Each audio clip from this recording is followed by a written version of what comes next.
Hello, everybody, and welcome to the Trinity Centre for Literary and Cultural Translation. My name is Michael Cronin. I'm director of the centre here in Trinity, and it's our great pleasure today to be able to welcome one of our own, Professor Peter Arntz, who is director of the MPhil in comparative literature here in the School of Languages, Literatures and Cultural Studies. So he will be talking about his latest publication, Wolves at the Door, Migration, Dehumanization and Rewilding the World. Interviewing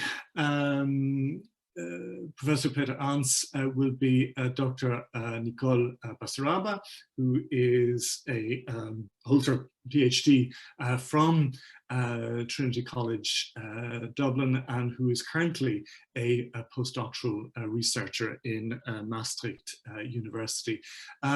So Dr. Basaraba will be talking to Peter Arntz. So after a certain period of time, if you have questions that you would like to ask, please use the chat function at the bottom of the screen to ask the speakers a question. So that will allow Dr. Basaraba to be able to present your questions to Peter Arntz during the Q&A session. So without further ado then, I would like to hand you over to Nicole Basaraba and Peter Arntz. Thank you. Great, thank you so much for that introduction and welcome everyone. I'm just going to share my screen with you to introduce what we're going to be talking about today. So of course, we're all here for the book launch of Peter's book, Wolves at the Door, Migration, Dehumanization and Rewilding the World. And so before we get started, I'll just give you a little overview of what we're going to discuss today. The first thing I'll do is actually introduce Peter Arntz and his background, because, you know, depending on where you're from, I think many of you do know him, but it's always good to just review in case anyone is not as familiar with him and his work. Then I'll give you a brief overview of actually what his book is about, his new book. And then I'll actually ask Peter a couple of questions, kind of like an authorial interview. And then of course, I'll turn it over to you guys to ask any questions you have for Peter. And again, during the book overview and my engagement with Peter, if a question pops up in your mind, feel free to add it to the chat and we can revisit it during the Q&A period. And then we'll wrap up right on time. So then the first thing I'll do is introduce Peter. So Peter is an internationally recognized scholar working in the fields of comparative literature, specializing in post-1945 German literature, literary translation, and the environmental humanities. He has previously published 8 books, including 4 academic monographs, an award-nominated literary translation, an edited volume of translated Holocaust literature, and over 60 journal articles and book chapters. His short stories, poems, and his first novel, Searching for Alice, which I've personally read and can recommend, have been published in highly regarded presses, anthologies, and literary magazines in both the US and Europe. In 2018, Peter was one of only 40... I found this on the web. Oh, it's my Siri, sorry. He was one of only 40 researchers in Ireland to receive the international distinction of being elected through a rigorous nomination and peer review process to Academia Europaea, a pan-European Academy of Humanities, Letters, Laws, and Sciences. As Michael mentioned, he is the Director of Comparative Literature at the MPhil program at Trinity College, and he currently serves as the faculty mentor to the Trinity Journal of Literary Translation. So I don't know, Peter, if you want to say a few opening remarks before I go into the book overview to say hello to everyone. Hello, everyone. This is very nice of you, Nicole. to do the launch for me. And I'd just like to say hello to everyone who's joined us today. And I would also like to thank the Center for Literary and Cultural Translation at Trinity College, of course, for hosting this event. So thanks very much. And I look forward to talking to some of you and to present the book as much as possible, as much as can be done within an hour. Thank you. Thanks. Perfect. So then maybe I'll just give a brief overview then of the book, and then I'll ask you some questions about it. Okay. So of course it's not fiction, so I won't try to spoil it for you, but I will give you some overview of some things that stood out to me when I was reading the book. Generally speaking, there's 7 chapters and an epilogue, so I'll take you through the highlights of each of these. So the first chapter is called Wolf in the Sanctuary, Myth, Literature, and Biopolitics. So chapter 1 introduces the history of how the wolf as animal has been used as a metaphor via myth, literary text, political rhetoric, and visual culture to communicate xenophobia and racism. Peter explains that as humans went from having a nomadic hunting lifestyle to being more settled, people began to grow crops and become farmers. And after this transition, that's when the admiration of the wolf for its hunting techniques began to change and morph towards the idea of trespassing into one's communal territory. From there, the fear of the wolf as an intruder resulted in the animal increasingly being viewed as a threat to the community. For example, the myth of the she-wolf raising Romulus and Remus is a rare positive association of the wolf with women, but this transformed into a myth of the negative she-wolf as witch, which is more prevalent in the European literature. Peter writes, quote, "What migrants and wolves share is the search for sanctuaries, and it is such sanctuaries where xenophobia and what he calls lycophobia, or fear or hatred of wolves, prevent and destroy." It's in this chapter that Peter sets the stage for the rest of the book, where he mixes literary and social discourse analyses in a series of case studies that deconstruct the boundaries between animal and human and between cultural diversity and biodiversity. Then we move on to chapter 2, called Fear of the Pack, Jews and Gypsies as Wolves. In chapter 2, Peter discusses how wolves have been known for thousands of years to kill children, and so the idea of child murderer and abandonment of children came together with the myth of the wolf in folk superstition and many literary texts. He focuses on 2 case studies of how wolf metaphor was extended to the Jewish and Roma populations through political rhetoric and literature. By the late 19th century, the image of France and Germany had of the Romanis was almost entirely negative, and the rationalists saw them as, quote, depraved vagabonds, deprived outcasts, or useless race, as he quotes Clark 2004. He discussed Victor Hugo's book, dated 1832, Notre Dame in Paris, which many of you might be familiar with, where Esmeralda, as one of the lead characters, is abducted as a young girl and raised by gypsies. And he says that this perpetuates a superstition held over centuries that the Sinti and Roma abduct and devour children. Chapter 3, Wolves and the Indigenous, Migration of a Metaphor to the Colonies. Chapter 3 discusses how indigenous groups and colonizers, particularly in the United States, have very different views and relationships with wolves. He explains how the wolf in Blake's novel acts as a symbol and a catalyst for crossing intercultural and interspecies boundaries. The wolf stands for greater nobility in the sense of a deeper rapport with nature found in Native American culture, that which is found in the colonizing power represented by the coyote. Peter also discusses how the colonial treatment of both indigenous groups and wolves leads to devastating effects that change the natural habitats and the socio-cultural dynamics of the Rocky Mountain region. After seeing these negative impacts, the gray wolf was reintroduced to Idaho, for example, and this is very important to indigenous identity. So chapter 4, Wolves and Wayward Women, Between Condemnation and Empowerment. So chapter 4 shows the multiple interpretations of how women have associated or being compared to wolves in the literature and in the Australian press, for example, through the murder trial of Lindy Chamberlain. This is also a podcast on Spotify. If you're interested in listening to the crime files, this story is on there. Peter also provides a particularly enlightening discussion on the multiple interpretations of the Brothers Grimm Little Red Riding Hood in terms of the role of wayward women straying off the path. And these interpretations can inspire quite a bit of dialogue, I think. Chapter 5, Wolves and War, Fascism, Terrorism, and Resistance. In chapter 5, Peter focuses particularly on the societal impacts of the wolf metaphor that have been misattributed to the animal. He explains how melancholia, or the lonely wolf, and rage, such as seen as werewolves, evolved from the Germanic Wotan myth and how the symbolism was later used for the wolf cult of the Third Reich in the Operation Werewolf in Germany.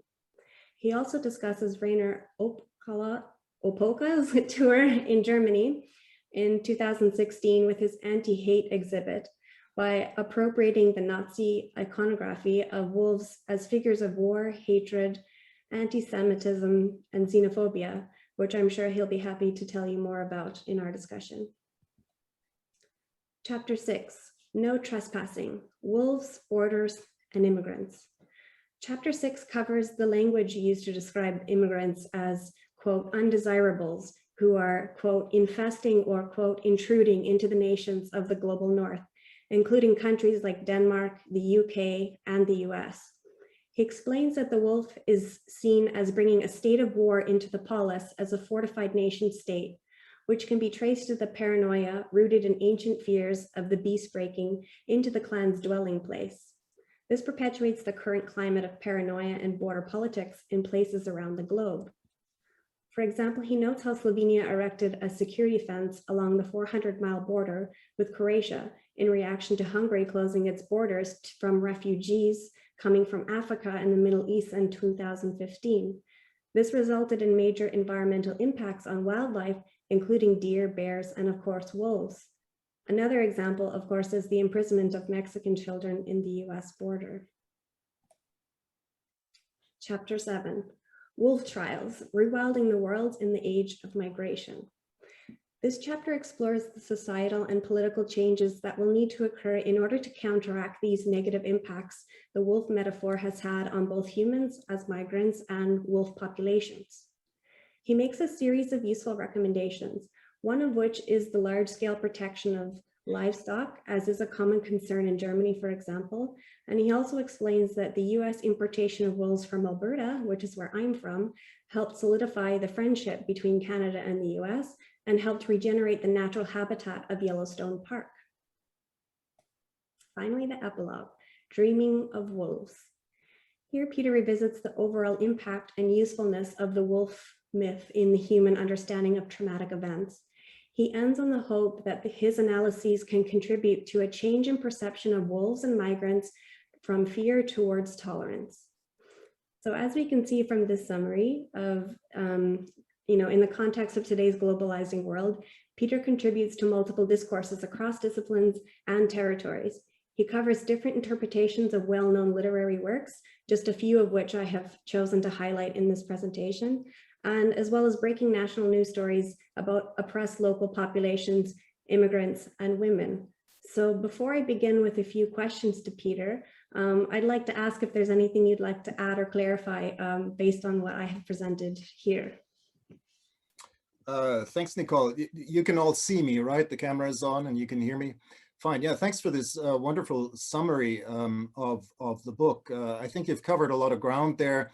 There are a lot of different texts that I'm analyzing. The chapter on the Gypsies and the Jews, for example, the chapter 3 on race also covers the German tradition and some of the English, some English books from the 19th century. It's largely on the 19th century, but it goes back to some earlier texts also of the picaresque tradition in the 17th and 18th centuries. So the book is about literature to a large extent, but of course, as you said, as you so nicely pointed out, it branches out into other disciplines. It's a very political book that tries to bring together eco-criticism with literature. Anyway, I think I'll hand it back over to you with some specific questions, and then we can go from there. Basically, the book follows a trajectory from early Greek myth all the way to contemporary literature in Europe and North America. It tries to go beyond the so-called North and West, also dipping into other cultures like Mongolian cultures. And one of the big points of comparison of the book is actually our so-called Western sedentary cultures and indigenous, traditionally more nomadic cultures, which are this sort of tension between the two cultures, and the wolf as a kind of a, it can be nicely illustrated through the wolf figure and varying perspectives onto the wolf between these two different types of lifestyles, you know, sedentary versus nomadic. And I'll probably say a bit more about that as we go along. But anyway, I'll hand it back over to you. Thank you. So to begin my questions, they will be very high level, just in case there's anyone attending who doesn't know you and are less familiar with your work. So one thing I was curious about is the origin story of this book. Now, I myself and many colleagues at Trinity might know you have studied wolves for many of years. So my first question is, what inspired you to begin studying wolves, and how long have you actually been studying them? Right. I grew up in Germany with at a time when there were no wolves. So the wolf myth, especially of course the Grimm brothers, have been with me since my childhood and instilled a great deal of fear in me as a child. And so I think it, you know, some of the obsessions with this creature started back then. But I think what really got me onto the topic was that certain headlines in the last few years surrounding surrounding immigration used animal metaphors and also the wolf metaphor. For example, if you look at East Germany, now, you know, wolves have entered Germany again. They entered them in the 1990s when the wall and when the fences came down. So there's quite a large presence of wolves in Germany. And the AfD, for example, the Alternative für Deutschland, the right-wing party in Germany, uses the wolf as a metaphor also to make statements about immigrants, both as being sort of trespassing and unwelcome. And you see this in murals in East Germany. You see it in blogs and articles. So when I saw that, I think that got me onto thinking how the wolf as a metaphor has been used over time in the context of race, but also in the context of gender and various other facets, colonialism. So once you sort of get into this material, I mean, the story kind of unfolded also primarily through the figure of Giorgio Agamben and his philosophy, his book on the Homo Sacer, which has a chapter on the ban of the wolf, which I found very fascinating because it shows how the wolf became a metaphor in the Middle Ages, primarily the Germanic Middle Ages, for criminals who were expelled from the community. So the werewolf myth kind of comes from, partly comes from these roots in the Germanic Middle Ages of the human that is being wolfed. So it is a very political metaphor that has stayed with us over time. And you know, once you start reading these things, I mean, the ideas of, basically I put two books together, one on sort of the German tradition here. That was my previous book on lycanthropy in German literature, but now this one kind of expands out into world literature and looks at various parts of the globe. It also, as you pointed out, it looks at the dingo. So if you talk about wolves, you also kind of have to look at other canines a little bit. And it talks about the dingo in this Lindy Chamberlain case, because it's very interesting how a mother is sort of associated with a predator, which is something that we again have in the folktale, in the German folktale. There's this association of what I call wayward, or what the patriarchal tradition called wayward women, you know, leaving the domestic terrain, and the Little Red Riding Hood tale, of course, is prominent here. How there's this act of straying of the girl, and the wolf is the catalyst for that. The wolf is the trigger for that, you know. So this association of women with predators is very interesting. That's my chapter 4, and then of course chapter 5 on fascism, the fascist wolves. That's just fascinating. The fact that that Adolf Hitler saw himself as a wolf, also because of his first name, Adolf, which has the word wolf in it. Yeah, Ethel Ulfer as being the noble wolf. I mean, when I read things like that, I thought to myself, I just have to write this sort of cultural history of the wolf, cultural political history of the wolf. Yeah. Yeah. That makes a lot of sense. So the origin stories comes from kind of your own origin of, you know, growing up in Germany and being surrounded by all these images and wolf, you know, myths.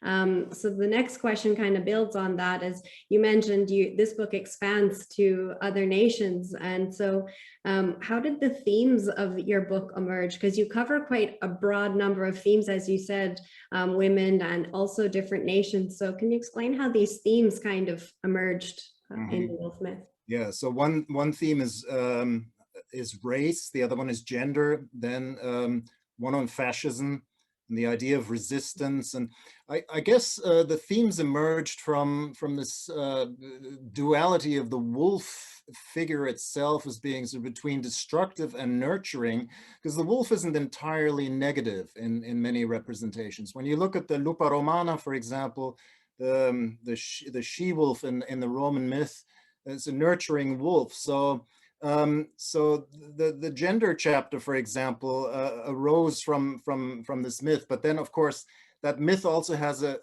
kind of a close relationship with fascism, because Mussolini appropriated the wolf figure for some of his fascist messages and uniting the sort of idea of Roman countries with Roman culture. He, for example, bestowed 4 lupa, she-wolf sculptures to Romania.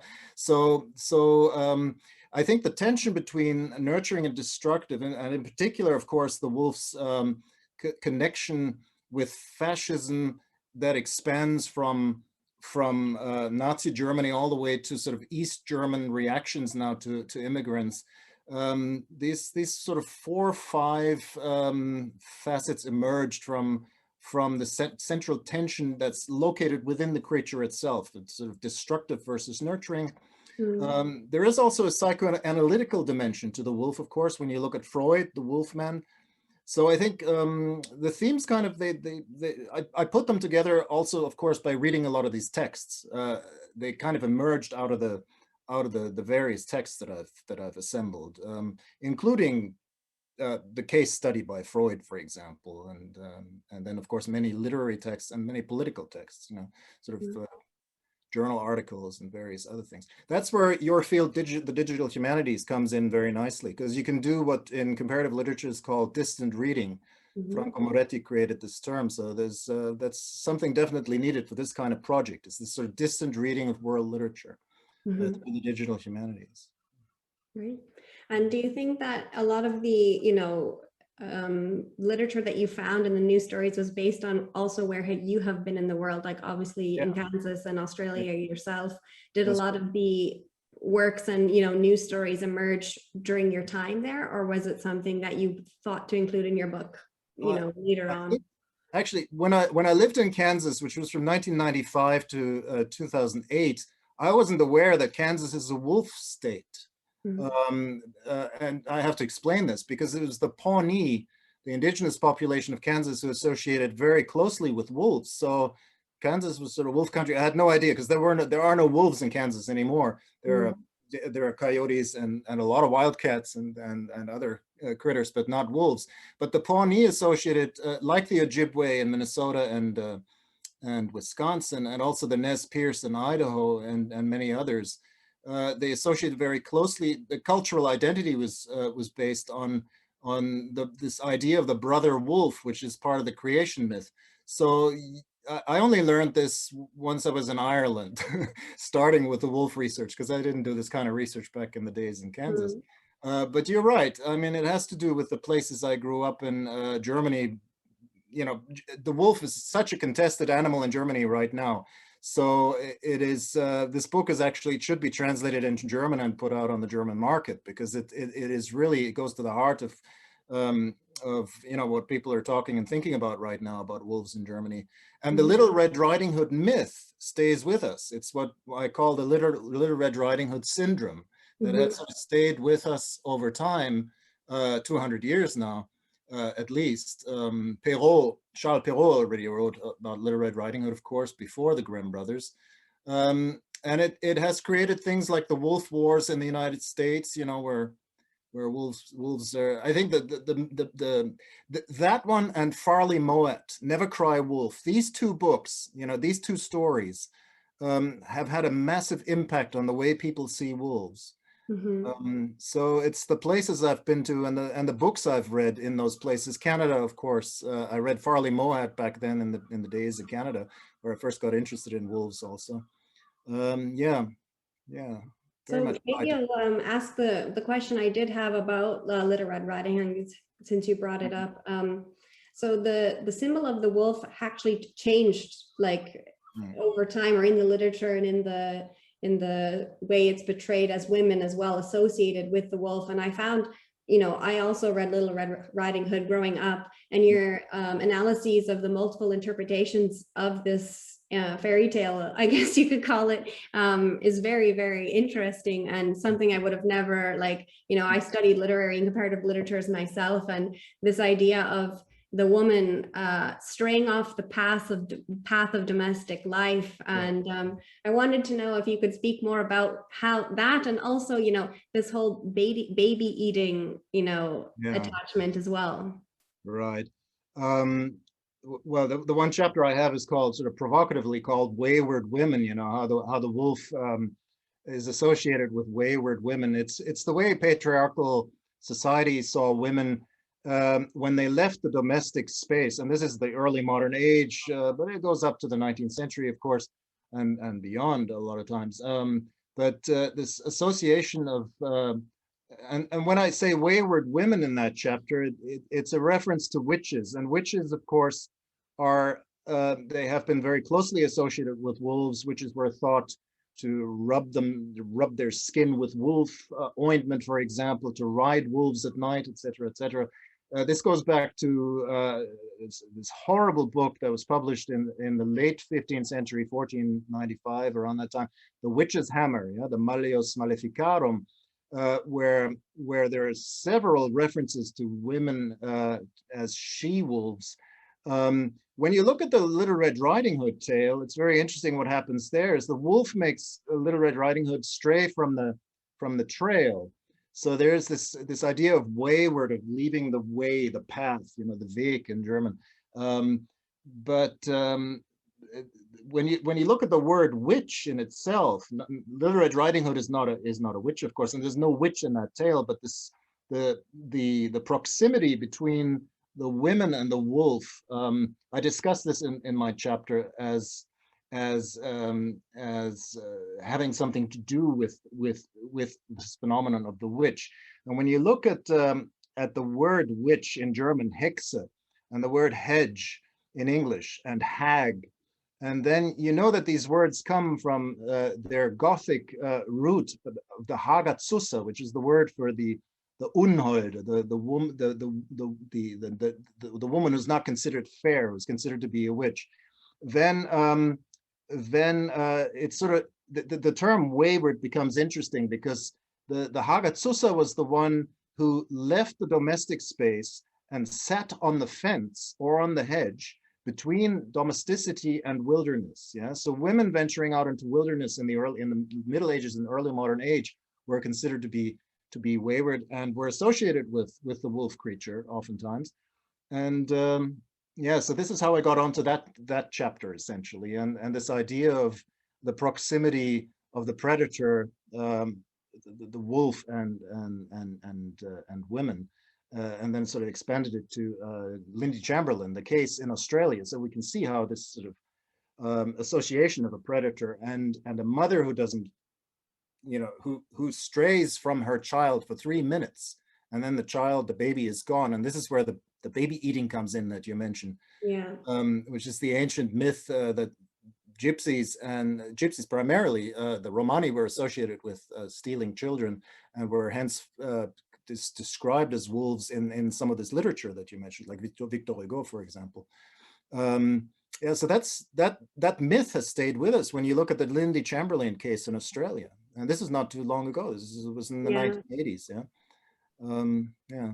Yeah, when I heard that case, it was because I had heard about it before I had read your book. And when I saw it appear in your book, I'm like, oh, I know this case very well.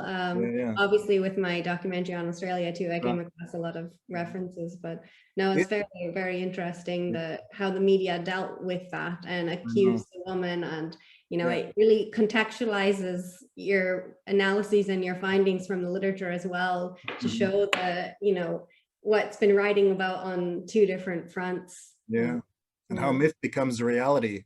Yes, how it does get translated into everyday society. Yeah. Well, I mean, it's been documented that wolves haven't eaten that many people. If you look at the documents in North America, there's not one recorded incident of a wolf eating a person in North America over the last 200 years.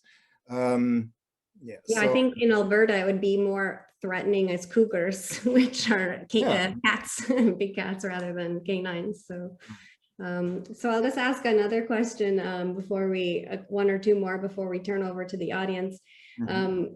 Also, I think your chapter on the Indigenous relations with the wolf and colonization was particularly fascinating. Also, myself being Canadian, I found it very interesting. And one thing that immediately came to my mind, which this might also be interesting for other scholars of comparative literature, is you talked about how, you know, Indigenous have a different relationship with the wolf and view it quite differently than the colonizers did.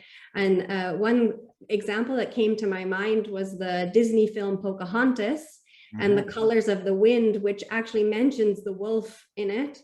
And it actually details many cases where the colonizers have a misinterpretation of nature and wolves and everything kind of that the land has to offer. So I thought that one was quite interesting because I could see your analyses and how I could compare, you know, Pocahontas and even just that song from the film, you know, matched with your analyses as well. So I wanted to ask, what you thought about that and this relationship between the wolf, you know, by Indigenous, which, you know, nowadays, especially environmental humanities and turning back to Indigenous knowledge of the land is increasing because colonizers are aware that they know a lot, like hundreds of thousands or tens of thousands of years of the nature and the wolf.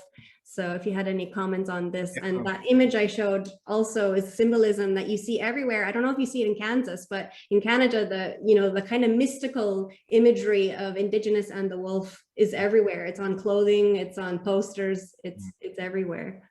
Yeah, there's a lot going on, as you say, at the moment. If you look at North America and the case of Idaho, for example, where there weren't any wolves for about 100 years in Idaho. They had all been exterminated, largely in the lower 48. They had been exterminated, but then they were reintroduced in the 1990s in Idaho, and the wolf management was left in the hands of the indigenous, the Native Americans there, the Nez Perce tribe. And the Nez Perce are called Nez Perce because they have the nez percé in French, you know, which is the nose that is penetrated right here with a bone sticking, with a wolf bone sticking through the nose. So there's a very sort of close cultural identification going on between the Nez Perce and wolves due to their creation myth where the wolf plays a substantial part. So of course, this sort of biodiversity that was introduced in Idaho through the wolf, which then had an impact. This is called trophic cascades. It had an impact on the entire environment. The same thing happened in Yellowstone National Park, for example, where wolves are rumored to have changed the course of the river because they had such an impact on other species that nature just sort of regenerated over time due to the presence of the wolves. But this sort of this positive injection to biodiversity also had a huge impact on the cultural diversity of this area and on the cultural identity of the Nez Perce in particular. So these examples, why are one of the principal questions I'm asking, of course, is why that sort of goes through this book is why do the indigenous have a better view of wolves than we Europeans? And it is, I think it's something that's related to this, to being closer to nature, of course, you know, the traditional nomadism, because we see the same thing happening in Mongolia, where nomadism and living more closely to nature creates a better, actually a very good relationship with the wolves in Mongolia. Over the last thousand years, really, to the point of the wolf becoming a sort of almost like a godhead, you know, to Genghis Khan and beyond. But this is still going on in Mongolia. So I think it has something to do with nomadism versus sedentariness, which then also you can lead it back to the Paleolithic age and the transition from the Paleolithic age to the Mesolithic age. The moment people became sedentary, the wolf became a trespasser and a predator, you know, threatening livestock and the land people wanted to possess. The fact that the indigenous do not try to possess the land traditionally, that the land, this is firmly rooted in the belief system of indigenous societies, is that the land owns you, but not the other way around, that humans don't own the land. That's one of the principal differences, I think, that also affects the perspective, the views of indigenous versus non-indigenous on wolves and other species. Thank you for that. I have one more question I think that I'd like to ask you, but I'll also start turning to the questions. We have quite a few in the chat, but based on your answer that you just gave, hopefully that answers Orla Donnelly's question about the more positive imagery and perception of the wolf, because indigenous cultures do have quite a positive perception of the wolf. And as we can see in the imagery as well, like they hang up imageries and kind of these dreamy, like mystical images of the wolf. So as you said, they're more godlike rather than aggressive and fearful. Another question that comes from, so a quick question comes from Clara Gullian-Marin, who says, she wants to know if you've heard of the book Women Who Run with Wolves by Clarissa. Yeah. Yeah, right. Yeah, that's I discussed that book as well in my book. The other thing that's very interesting in that gender chapter is how the patriarchal fairy tale by the Grimm brothers gets deconstructed in the 20th century by a variety of feminist authors, primarily Angela Carter in The Bloody Chamber, but also in texts like Surviving with Wolves by Misha de Fonseca, a Belgian Holocaust survivor. The book then turned out to be fake. You know, she claims this as an autobiography, that she survived the Holocaust by hiding with wolves in the forests of eastern Poland. But it turned out that it was all fiction in the end. Very much like Farley Moat's Never Cry Wolf. Farley Moat claimed that he lived with wolves for 2 years and he never did. There's a whole controversy about that book as well, of course, as being fiction rather than autobiography. Yeah. Another question is kind of, I think I can make it a twofold question to kind of wrap two questions into one. One comes from Juliana Parody, which she asks if you've ever come across wolves as aliens and if you've ever found wolves in relation to disabilities. And secondly, Andrea Bergantino asks about how Stoker represents Dracula as a werewolf. So it's kind of like, how is the wolf extended to other, fiction, disabilities, and maybe even other animals, like its relationship. So how does the wolf kind of extend out? Yeah, I haven't come across any stories about disability in connection with wolves. I'd have to think about that for a while. What was the other one? Was about Stoker. Yeah, yeah, Stoker is interesting. Of course, Dracula is a very interesting text in view of pandemics and creatures that cause pandemics. This is sort of the research I'm heading towards right now, is how cultural production is linked to species politics in times of pandemics. Dracula had an enormous surge in sales during the AIDS epidemic in the 1980s, because Dracula can turn into a bat, of course, and the bat then infects people through its bite. the discussion is ongoing now with bat soup in China and how that has contributed, you know, how bats have contributed to the coronavirus. So this book doesn't go away somehow. But Dracula also turns into a wolf. It's true. He turns he's actually the master of wolves. So the wolves are at his beck and call. And there's a very close.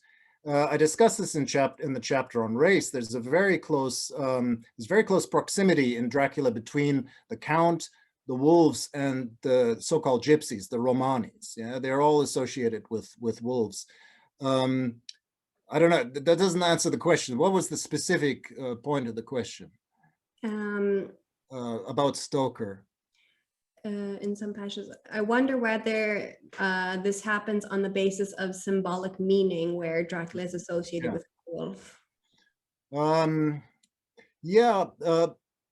He is a werewolf in a sense. I mean, he doesn't turn into a wolf. There is Berserker, the zoo wolf, who also answers to him in London, who's a kind of a domesticated wolf. But of course, yeah, the wolf is a metaphor there as well, very much like in many other texts. Standing in for the uncivilized East that is invading the so-called civilized, and this is in quotation marks, of course, the civilized West, yeah, Britain in particular. Dracula reflects Victorian fears or xenophobia, yeah, Victorian xenophobia about the invasion, about the immigration of foreigners into Britain, specifically the Romanis and Jews. So there's an anti-Semitic content here in that novel. There's been a lot of work on that. But yes, that's connected to the creatures also here in Dracula, as these sort of demonic creatures from the uncivilized East, yeah, of Europe, Transylvania. Mm-hmm. Yeah, so it's highly symbolic or metaphorical. And it kind of building on that, the wolf and, you know, instances of Dracula, and also what about its relationship, as you mentioned in your book, to dingoes and coyotes, and, you know, I think bears came up once or twice. What is the relationship, you know, in the literary text and the wolf myth with other animals? Yeah, interesting question, and I thought about that quite a bit, because coyote, of course, is a trickster animal. In North America, in Native American cultures, the Navajo, for example. So coyote is more of a trickster and the equivalent of the fox in Europe, yeah.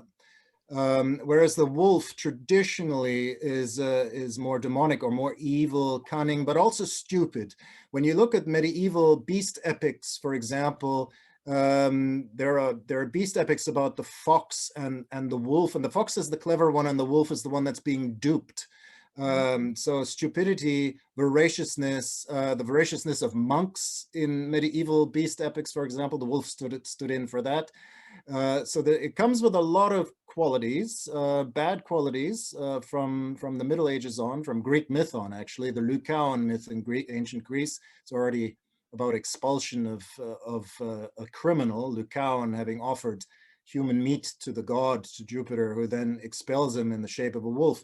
So the wolf as a criminal, as someone stupid, as someone voracious, there's a lot of bad baggage that the metaphor comes with over time, but there are redeeming qualities, which is interesting because now I've moved on to other critters, and you know, Aristotle had this concept of imperfect creatures. So while the wolves have redeeming qualities, which shows us the myth of the lupa romana, for example, who could have been a prostitute. Yeah, the word lupa is the Roman word for prostitute. But what about other creatures? They like, you know, cockroaches, for example, or, you know, worms, etc. The virus now, you know, no redeeming qualities there. Hence, conservation is very much tied to the cuddliness factor of animals, and wolves, being mammals, are still more cuddly than tapeworms. So this really impacts on conservation politics, of course, on species politics. The stories we tell of creatures have a massive impact on the way we behave towards nature. Yeah, that's one of the principal messages of this book and the research to come. Yes. The cockroach, of course, and we haven't talked about the Nazis, but when Kafka writes about the cockroach in 1915, Gregor Samsa having woken up from troubled dreams and having turned into an Ungeziefer, that language then becomes very much the centerpiece of Nazi genocidal discourse of racial hygiene, etc. Yeah, so Kafka had a sort of intuition in 1915, 25 years before the Holocaust, you know, about what in research has been called sort of Jewish melancholia of that time. You know, yeah. So the book also deals with that because the Homo Zaka figure that I mentioned is not just the wolf. It is the wolf has transformed over time as a Homo Zaka figure into something smaller. You know, into the Ungeziefer towards the end of the 19th century, beginning of the 20th century. So it's and the chapter on chapter 5 on fascism is very much about that. Yeah. Yeah. Another question, I'll ask a couple more as we're getting closer on the time now. One question comes from Dorothy Snyder, and she's asking if you have read or are aware of the Prodigal Summer by Barbara Kingsolver. No, I haven't read that one. She says it's a feminist story that has an ode to rewilding, where wayward women is the protagonist, and she sits on a hedge between the rules of human society and the structure of predator hierarchies. So perhaps that's fascinating, because that's exactly this reflects this theory of the Hagatsusa, the one who sits on the hedge, and the witch has been represented with a broomstick, riding broomsticks. That comes from this position between domesticity and wilderness of sitting on the fence posts. Yeah, so the fence post has turned into a broomstick.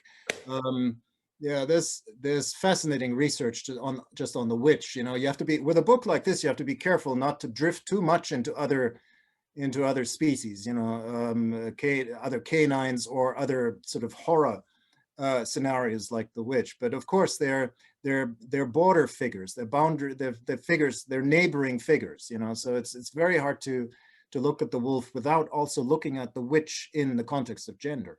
Yes. Another reference someone wants to point out is the Polish film called Werewolf, dated 2018, where children are escaping the Holocaust, hiding in abandoned orphanage. And it touches on many of the themes that you've discussed as well in terms of refugees, racism, and border. Yeah. I think that film came out after I had submitted the book, but of course it would fit in nicely. The other film I discuss in my book is by Nicolette Krebitz from Germany. And the title is Wild or Wild. It's about a woman in East Germany who falls in love with a wolf, with an actual wolf from one of these sort of military places, you know, the Truppenübungsplätze where wolves hang out these days, these military places that are no longer being used. So she has a love relationship with a wolf, which is something that Angela Carter also exploits in her rewriting of the Grimm brothers fairy tales. You know, the young woman who falls in love with a wolf and has a sexual relationship with a wolf. Those are interesting new renderings of the patriarchal tales. And there's a lot to be said still, and it keeps going. I mean, this material keeps going. You know, it seems to inspire new films all the time and new books. Yeah, that's the thing. I think your novel inspires many people to think of, you know, instances of film or symbolism or literature that they have themselves aware of, and being able to tie that to your analyses and, you know, furthering their own understanding of the wolf myth through examples that they have come across. So that's what I found reading your book, and I'm sure many other people will feel the same, that they can relate what you've discussed to their own examples. I'll ask a kind of one final question to wrap up on a positive note before we cover a few other things to wrap up. But one question came from Martin Worthington, is how do wolves' metaphorical overtones kind of mesh or gel with recent reintroductions of wolves in various places? I know that's a key question, really, because the so-called rewilding attempts that are going on or not going on in many parts of the planet, they draw on the wolf myth. to a large extent, and one has to overcome the wolf myth to have some sort of re-wolfing or rewilding. And there's a lot of literature about that, not just fiction.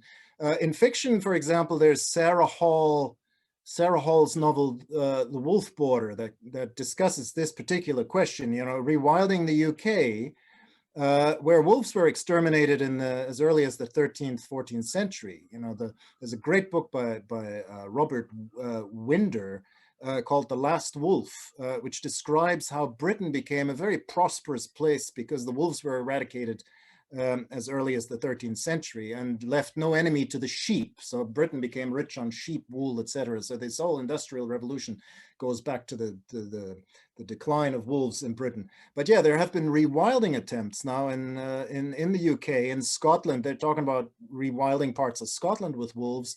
I looked at Ireland too. Ireland is an interesting case because in Ireland, Ireland used to be called Wolfland. Also, you know, and the wolves were very closely associated with the Irish rebels in the colonial period. So deforestation in Ireland, de-wolfing, and colonial genocide went hand in hand here in Ireland. Re-wolfing Ireland is very difficult, I think, because of the Little Red Riding Hood syndrome on the one hand, you know, the fears that people have, but also simply because there aren't enough forests to go around here. So Scotland might be a little bit better. In Germany, there's a lot of discussion about not having wolves because it's considered to be a Kulturlandschaft, a cultural landscape that has no place for wolves. So there's a huge controversy there in terms of rewilding.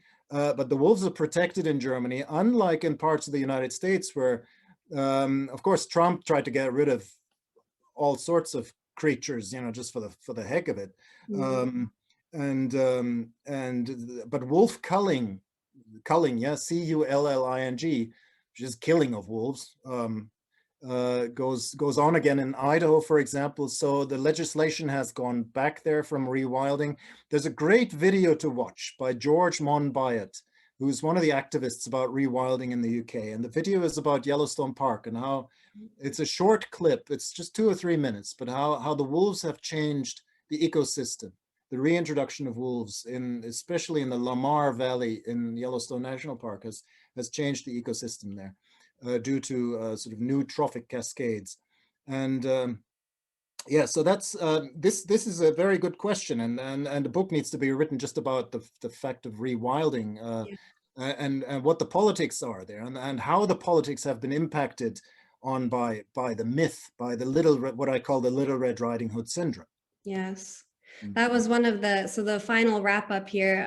The question was, as we move towards more wolf tolerance with rewilding, also, where do you see societally what we can do? So for example, from my disciplinary perspective, I would say some onus or responsibility should be turned towards the journalists who are using words like infesting and these kinds of headlines. You know, the trial by media, that the journalists, you know, in the olden days, I think there was a code of ethics of journalism, and, you know, sensational news writing didn't appear in the, you know, some of the journals. So, yeah, and then also the environmental policy, like you said, if the stories about the fluffy animals are nicer than the less fluffy. So, you know, these kind of, what are these societal the key players you think that could move towards this tolerance?